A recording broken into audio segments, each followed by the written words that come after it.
Well, it's great to be here. Well, I don't want to get in front of that, but it's awesome to be here. And first time I've been to a Creative Morning, I've heard about them, and it's awesome being here. And the interesting thing about collaboration, because that's the theme, is that when we engage in something, whether it's performance or taking exams or interacting with other people, if we can have some fun beforehand, if we can change our consciousness or our mindset, like laughter and fun, it enhances our ability, our cognitive functioning. What I mean by that is how we think and how we feel and what we see, it gets expanded, because the way the brain works is when there's stress present, and we get stressed out, the middle brain locks up, so we don't have access to memory, and we get emotionally hijacked, and we're not really in the best, what I would call, we want to be in what we call resourceful state of mind, or an ability, our mind is able to learn what's in front of it. And so when we have these negative emotions, they hinder our ability to be present, they hinder our ability to see clearly, they hinder our ability to be creative or to be present. And so just by doing what we did is really helpful. And so I started out this process over 30 years ago because I was in recovery from substance abuse. I'll celebrate 31 years in about 8 days. And in that time,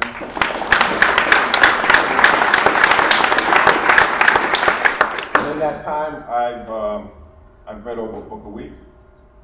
So I've been really interested in, and I realized once I woke up that I like to be intellectually stimulated, but really that's not really the case as I reflect on it now. It's more about the game I'm up to. And the game I'm playing is pursuing excellence and wisdom with grace and ease. So it's all about learning. It's all about being present for life and realizing that by being present for life, it allows me to be more who I am and to be more creative, to be more, feel more connected to myself and others. So obviously I wrote a book called The Mindful Athlete Secrets to Pure Performance, and it's this whole concept of what we call mindfulness. I won't get into it a lot, but basically what I'd like to do is read some things, because I think from my experience, and over that 31 years, I've been on a continuous growth development process.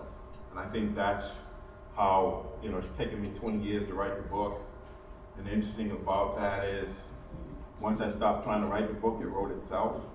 And even though I teach this stuff, we have blind spots, and there's some things that just take longer than others. So I don't want to spend a lot of time. I'm more interested in having the back-to-back, but I'll just talk about mindfulness in a way.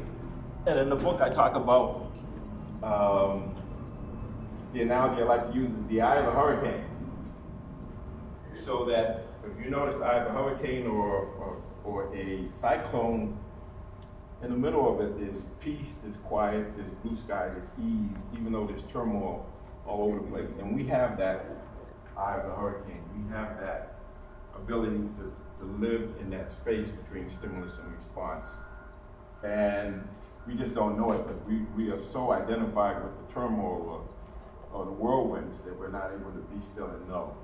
And so a part of what I offer in the book and what I offer to my clients is this idea that when they asked Michelangelo, the great sculptor, how does he create these masterpieces out of these blocks of marble, and he said, all I do is chip away to get to the masterpiece that's already inside. And to me, that's how we are. We have a masterpiece, whether you call that Buddha nature, Christ consciousness, Kuan Yin, or divine spark, or the masterpiece. We have that. And so if we want to collaborate with the world and collaborate with ourselves, we have to begin from that space, or at least start to think, feel, and believe in that space, and then figure out how to access that and how to continue to chip away to what's already there. Now, I had a conversation with a young lady, and she asked me, how can I help her be like Mike? And I said, I can't help you be like Mike, but I can help you be you. And to me, that's what it's all about. It's all about us collaborating with the environment, with ourselves, with others, because we are in a network of relationships. But if we can have our mind, body, heart, and spirits aligned, or collaborating together, being on the same page, it makes it a lot easier for us. And then others, when we relate to them, will be more in better shape to be able to be present for them, and to be able to start to see that we live in this illusion of separateness, but we're really all connected. And it's interesting, because I heard Norman Vincent Peale say, and most of you may not know who he is, but he came up with the power of positive thinking. And I remember him saying one time, and actually he went to BU, so he hung out in Boston for a little bit. He said that I used to go around thinking I was a worm and a good for nothing, and people started agreeing with me.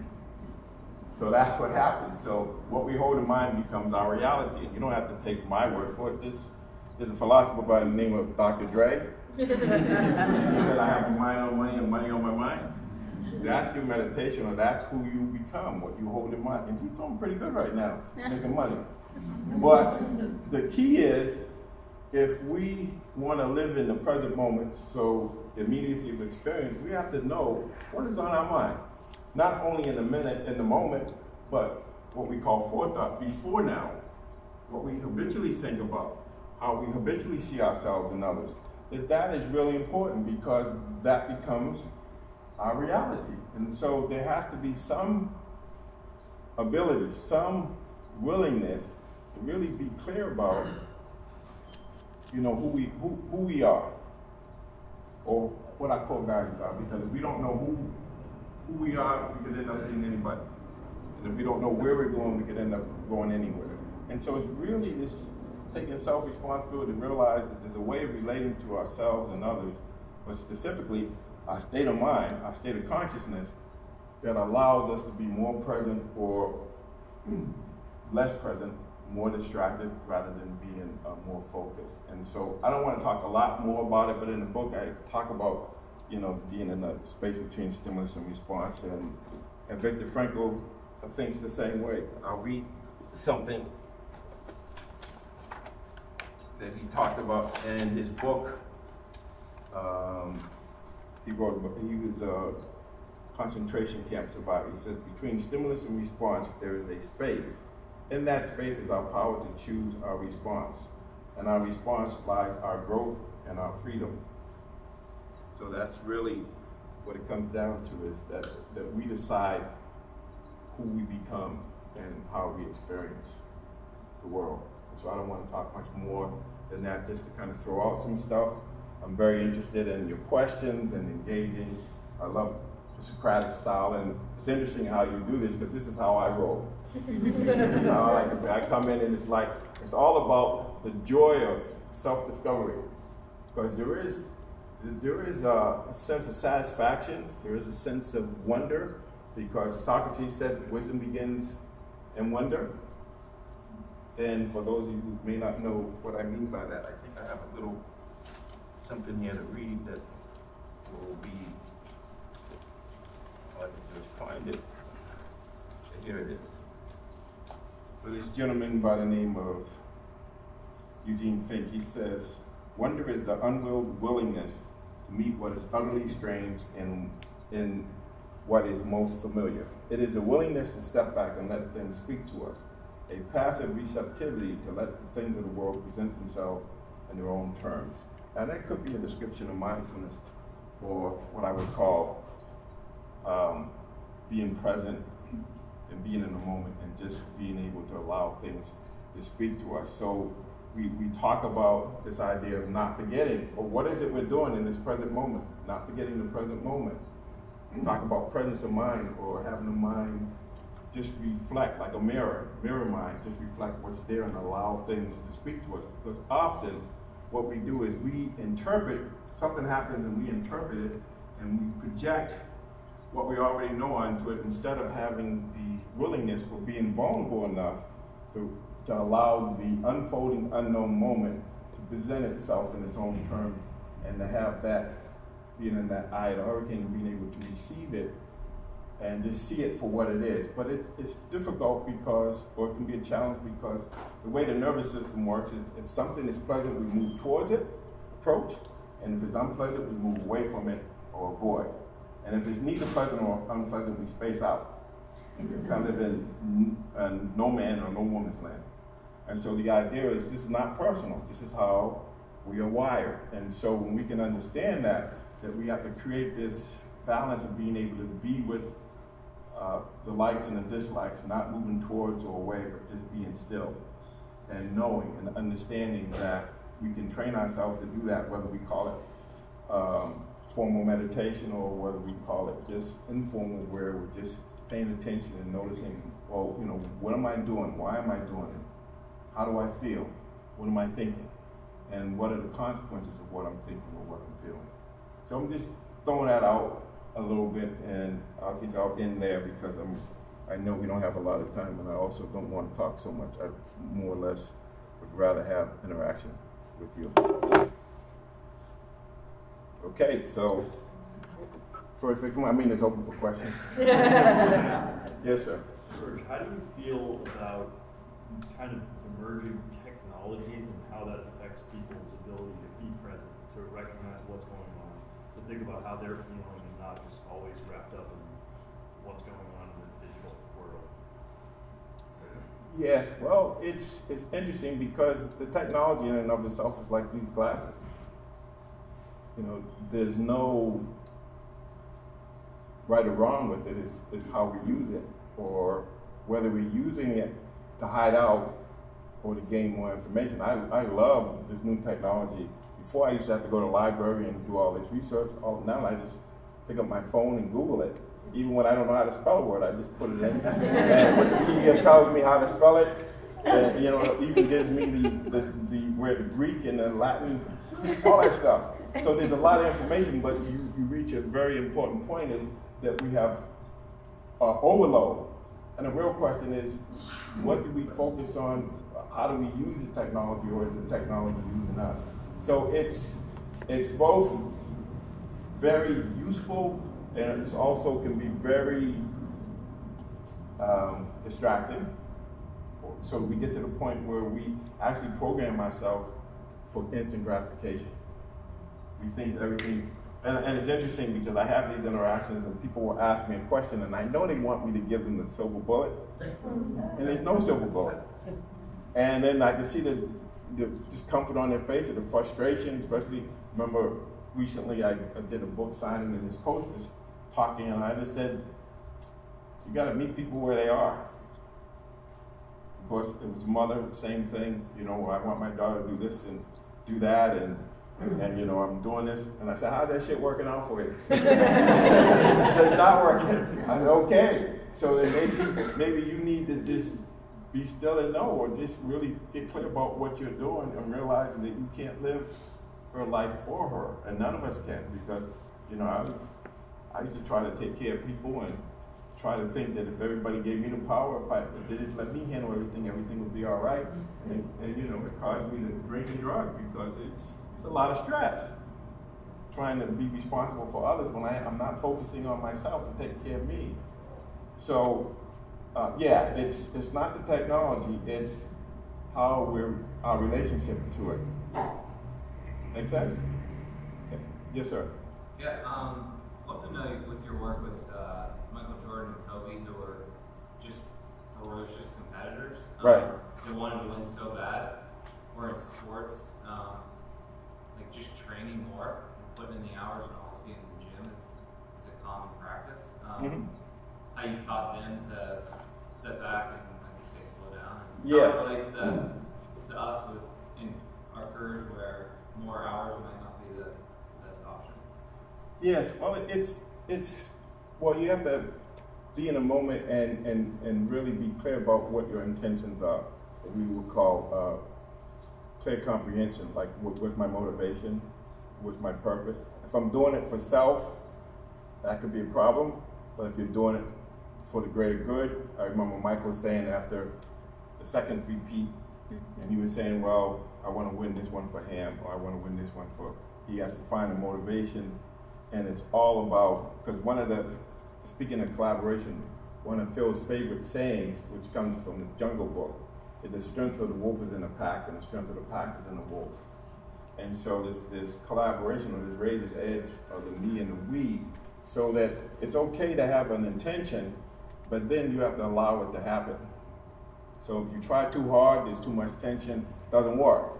So in the case of Kobe, for instance, when I was working with him the first year in 2000, it was the beginning of the game, and I said, Kobe, the best way to score is not to try to score. And he had 16 points in the first quarter, and that's a lot of points for a half, let alone the first quarter. But he got that. He got it, that, you know, he just formed the intentions and let it happen. But it's difficult when you have high standards, and I'd say I used to say for a long time, Michael's in a class of his own, Kobe's the closest thing to him, and now I say Kobe's his own person, and those two are in a different class. Their will to win and their commitment. I'll give you an example. Kobe, was one season, Kobe hurt his finger and he couldn't even hold a basketball. He changed his shot in the middle of the season and still shot over 50% from the field, which is really good. So that's the kind of commitment he would have. I mean, he would just, same with MJ. MJ would have, like, getting treatment for his finger, and I'd be teaching the guys some yoga, some qigong, and he said, no, I can do it. And he'd do it with the, you know, even though most people would sit down and not be engaged, but it was this where they're competing but they're competing in a certain way where it's not just competing for self, it's competing for the greatest good or something beyond yourself. Does it make any sense? But they were both very coachable, teachable, and they were very open to what I was offering, because I'm offering the next level. So as good as they are or were, there's another level that we can get to. Yes, ma'am. What are your thoughts about silence? Like silence in practice and how we interact with people, and sort of our bigger discomfort, I guess, with being still and silent in a very loud world? Yeah, why do you think they say be still and know in the Bible? Good one. So it's interesting, because I was going to be wise and say, when you said, what do I think about silence? I said, yeah, there's no thinking in silence. But there is. But there's an awareness of thinking, or we lost in the thinking. So silence is really helpful because when we're silent, we can start to listen to that still small voice, or that inner guidance that we have. Let me give you an example. So if you think about the brain, and assuming you're a right-handed person, we have two hemispheres, the left hemisphere and the right hemisphere. And the left hemisphere is the one that is, the words of the song, and it's, you read a book, start from page 1, you go to the last page. And the right side is more whole picture, melody, and intuition, just knowing without knowing, and having to understand why you know something. And unless we are still and silent, that left brain stays the center, and it controls everything, and the right brain doesn't get a word in edgewise. It's like trying to talk to somebody when they're talking and they're not listening. And of course we don't have to have an experience of communicating with somebody. All we have to do is listen to our head, because there's a roommate in there. So always talking, got an opinion about everything. If we think, and it's usually, I call it the negative committee when I was getting clean, because it was all negative. It's like, who do you think you are? What makes you think you can do that? You're a dope fiend, or you're an alcoholic. You ain't gonna never get clean. And those kind of thoughts. So the idea of silence is really important. I say it's really important because the still small voice that tells us right from wrong, that our conscience, is easily drowned out. And you ever notice when you know you should do something and you don't do it, then you get pissed off at yourself for doing it you knew? Because we all get it, because every once in a while, the left brain must get tired or something, and then we have a little piece or we see something, or we struggle with something so hard, then we stop, and then it's like being in a house and there's a loud fan on, and then when the fan goes off, it's like, peace, quiet. But you're right, we're afraid of peace because, as this priest said one time to me, he said he went in the room to be alone and all his enemies were there. So there's something about the silence, the unknown, but that's where everything comes out of the silence. So it's fascinating, but you're right, I think we're uncomfortable with silence. That's why in the book I talk about the importance of being comfortable with being uncomfortable. Because it's the only way out is through. So there has to be some cognitive dissonance or some discomfort, because when we start looking at what we're doing, what we're thinking, how we're being with other people, it's hard looking at our stuff. And so we might judge other people, but if we're judging somebody, one finger goes that way, 3 fingers come back at us. And if we're comfortable with what we're judging them with, we wouldn't be judging them. So like I said, this illusion of separateness is just that we're all connected. And that's why you can feel things, you can know things. How many times have you thought about somebody and they call you? Or you thought about somebody and you see them? We have this ability to be present and to know things that go beyond space and time. But if we don't believe it, then we won't experience it the way it is, or we won't cultivate that ability to tune in. Because some of us, it's comfortable not knowing what we're doing, so we don't have to take responsibility. Yeah. But we are responsible whether we know it or not, because we're the ones that can change it. Make sense? Yes, sir. What's the methods that you've used in the past to, just like training was brought up, this is the same kind of training. To pause when agitated requires practice. It doesn't come naturally, especially to some of us. And how do you specifically work? Just from a personal standpoint, I look at somebody like Mike Tyson, and I look at the fierce competitiveness and what he's been able to do, but he is such a self-aware person at this point. And then you mentioned knowing the right things to do. You look at a couple of guys like Kobe or Michael Jordan who made some questionable decisions outside. Like, what are some, I guess I'm asking directly, like, what are some things that you can do to cultivate? What do you counsel to cultivate? Learn from your mistakes, and if you can reflect before, and this goes back to the teachings of the Buddha, when his son came to him, when he was teaching his son, he told his son Bahula, he said, before doing something, you have to ask yourself, is it harmful to me, or is it harmful to others? If it's harmful to me and or harmful to others, it's not to be done. But if it's helpful for me and helpful for others, then it can be done. But if it's helpful for me but not helpful for others, it's not to be done. So it's reflecting before, during, and after, and realizing we live in a trial and error universe, and that we have to learn from our mistakes. And a lot of times it's simple as understanding when you're in a negative state of mind, like if anger is present, or anxiety, depression, or if you're doing something because you're afraid that people might not like you or something like that, that energy usually causes suffering. But if you go with this, okay, I'm just doing it for the sake of doing it, or to be of service or selfless, that's helpful. But so it's really realizing that we're all going to make mistakes. We all don't get beyond being human. It just doesn't happen. So we're going to make mistakes, but can we man up or open up to it and say, okay, how did that happen? What quality of mind did I have? What was I thinking? How was I feeling? And what can I learn from it? See, because when we make mistakes and when we have our stress, and this is Hans Selye, the guy that developed the whole thing about stress, distress, and distress, says that where our stress is where our life is.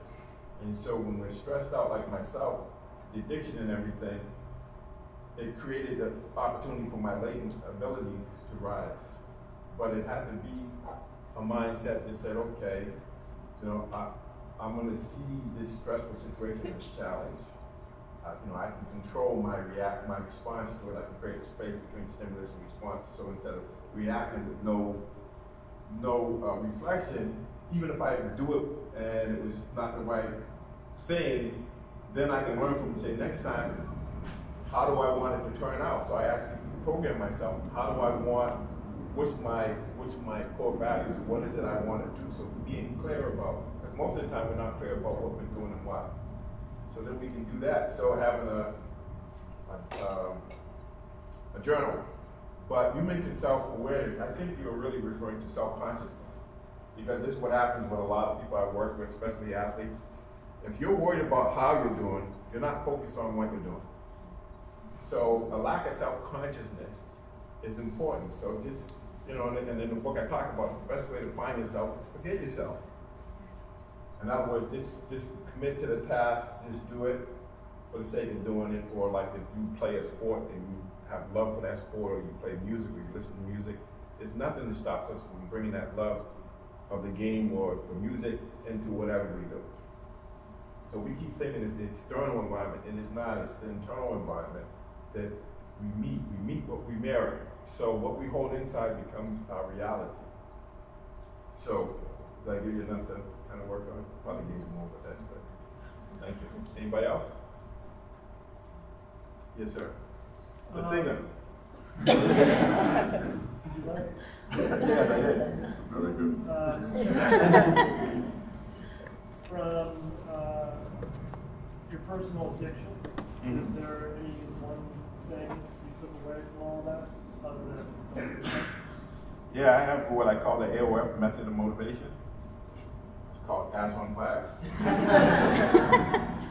The gift of desperation. See, this is what I know for myself and working with folks. Unless there's a sense of urgency, it will not get done. Unless my butt's on fire, now I do it differently. I seek excellence and wisdom, so there's a commitment to excellence of really understanding, well, what is this? Curiosity, interest. Those are the two things, but I can't tell you how many people I work with that if there's no sense of urgency, it's like that, like if you put a pot of water on the stove, you put a frog in there, and if you keep it low, the frog will stay in there and boil. But if you turn it up right away, the frog will jump out. I think we're like that. Unless we have a spark, or unless we have a motivation to do it, we're not going to do it. We'll say we'll do it, and how many of us say, oh, I want to do something, but you don't do it, right? I can guarantee you, when I was working in the stress reduction clinic, and I would meet people and they say, what do you do? I work in a stress reduction clinic. 99.9% of the people would say, oh, I can use that, but I don't have time. Or you just say, well, meditation, well, that's that, you know, navel gaze and all that. Those are beliefs that have nothing to do with the experience. The experience is, see for yourself. But we interpret things, and those interpretations become limitations to our experience of being open to what is, or what might be helpful. But people told me to do this stuff back when I was in college. And I'm not going to tell you what I told them, but I'd rather get high, have a beer. That's my stress reduction. Well, I worked for a little bit, then becomes a source of stress.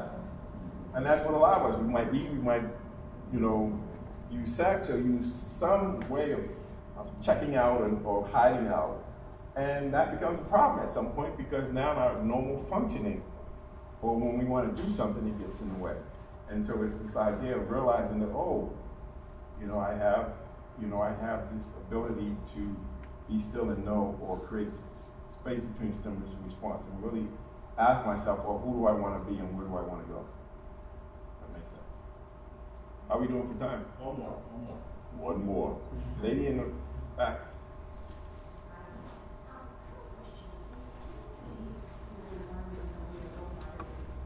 Can you what? What?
Yes. So the question is how to simplify things. This is what I'm hearing you saying, because it was very confusing listening to you. So there's a lot of stuff there. And I would say get rid of the noise and the clutter. And so whatever that means. So, and I think Stephen Covey talks about this, about, urgent but not important, and important and urgent. So you really got to say, okay, so what's your intention? So maybe you need to realize, well, what is your intention? What are you trying to do? Are you trying to answer all the emails, or are you trying to be more effective? Because they have this guy called Pareto. He has what he calls the Pareto analysis. Most of you folks might know it as the 80-20 rule. That if you have 10 things to do, if you take 2 of those things and do those, focus on them, you'll get 80% of the benefit. So then if you start there, then you can fill in, but you're probably not going to do all 10. So you're not going to get all the emails. So you have to have a way of filtering which ones are the most important that you have to respond to, and which ones are just junk mail. Or something that's be nice to do, but it's more somebody else's urgency and not yours. Now, if it's your boss, you probably want to take those. Or significant other, or somebody in crisis. But the question you asked is a really good one. It's forcing us to sit and realize that all this stuff is coming at us, so how are we going to self-manage? How are we going to understand what to focus on and what not to focus on? And this is really key, because they talk about situational awareness. The military talks about it, or pilots. And so what that means is 76% of the pilot errors have to do with situational awareness, number 1, which is perception. And that is, okay, so you have all of these instruments, which ones do you pay attention to? So you have to know, you have to have some wisdom or some information about what are the most important things to pay attention to, so that you're not paying attention to the whole cockpit panel. There's 1 or 2 things. And I know from my experience of doing this stuff that most of the crashes occur during landings and takeoffs. So you should really be focused during those 2 times. If you're not, when the plane's on automatic pilot, and we can say that's about our lives. That there's perception, knowing what's important, or what we call, quote, what to pay attention to. Second thing is comprehension. What does it mean, and what's the impact? And then the third thing is projection, even though I don't suggest projection, but we have to have a sense of how things might turn out, so that we can make plans for them. So does this make sense? So it's really about sitting down and saying, well, what's really important? And so you can start to filter what you need to focus on and the ones you don't need to focus on. So the ones that people want to join your Facebook, probably you can leave that alone unless it's somebody important that you want to join. Just as one example. So anyway, I think I'm out of time, but it's been awesome being here, and it was great to hear everybody being lively and joyous, and now everybody's being silent. So how does that feel? Does it feel okay? Okay, so it's something about collaborating with others. Sometimes it's easy to be silent with others than just be with ourselves. So I want to thank you, and it's a pleasure being here this morning. Thank you.